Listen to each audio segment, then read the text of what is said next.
ஸ்காட்லாந்தைச் சேர்ந்த John பார்த்விக் Gilchrist என்பவர் ஒரு மருத்துவர், தோற்றுப்போன வங்கியாளர், மொழி குறித்து ஆய்வு செய்வதில் ஆர்வமுடையவர்.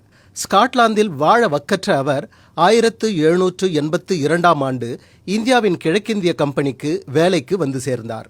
இங்கு பல்வேறு மொழி பேசும் மக்கள் இருப்பதைக் கண்டு வியப்புற்ற கில்கிறிஸ்ட் தான் மொழி குறித்து ஆராயப் போவதாகவும் அதற்கு விடுமுறை அளிக்கும்படியும் 1785ஆம் ஆண்டு அப்போதைய கவர்னர் ஜெனரலான வெல்லஸ்லி பிரபுவிடம் கேட்டுக்கொண்டார்.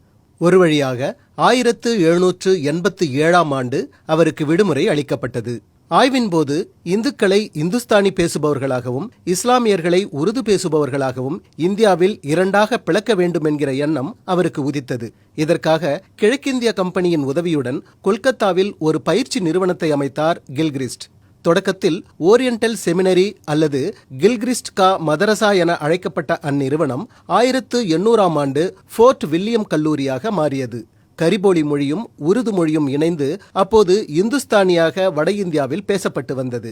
இந்த நிலையில் இந்துஸ்தானிக்கு மாற்றாக புதிய மொழி ஒன்றை உருவாக்க முடிவு செய்த கில்கிறிஸ்ட் வட இந்திய புலவர்களை வரவழைத்து அவர்களுக்கு போதுமான ஊக்கத்தொகை கொடுத்து புதிய மொழிக்கான இலக்கண இலக்கியங்களை வகுக்கும்படி கேட்டுக்கொண்டார். இதன் பயனாக சமஸ்கிருதம், கரிபோலி, இந்துஸ்தானி, உருது உள்ளிட்ட மொழிகளை ரொட்டி போல் புரட்டி பிசைந்து ஹைபிரிட் எனப்படும் ஒட்டுரக மொழி ஒன்று உருவாக்கப்பட்டது. அதற்கு ஹிந்தி என பெயரிட்ட கில்கிறிஸ்ட் 1818ஆம் ஆண்டு பைபிளின் ஹிந்தி மொழிபெயர்ப்பு நூலை வெளியிட்டார். அதுதான் இந்தியின் பிறந்த நாள். கொடுமை என்னவென்றால் இந்தியின் பிறந்த நாள் எது என்பது வரலாற்று ஆவணங்களில் கிடைக்கப்பெறவில்லை.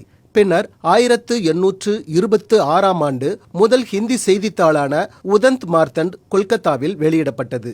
இப்படி ஒரு வெள்ளைக்காரனால் பெற்றெடுக்கப்பட்ட ஒரு ஒட்டுரக மொழியான ஹிந்திக்கு வயது 207 ஆண்டுகள்தான். தமிழ் மொழியின் தொன்மையோ 5250 ஆண்டுகள் வரலாறு கொண்டது. அதிலும் யாரிடமும் பிச்சை எடுக்காமல் வாழ்ந்து வரும் தனித்த மொழி தூய மொழி. இந்தி பிறந்த ஊரான கொல்கத்தாவின் மேற்கு வங்க எழுத்தாளர் தேவ்தன் சௌதரி சொல்கிறார், ஆங்கிலம் பேசும் இந்தியர்களை நீங்கள் மெக்காலேவின் குழந்தைகள் என கேலி செய்தால் ஹிந்தி பேசும் உங்களை நாங்கள் கில்கிறிஸ்டின் குழந்தைகள் என்றுதான் கூறுவோம்.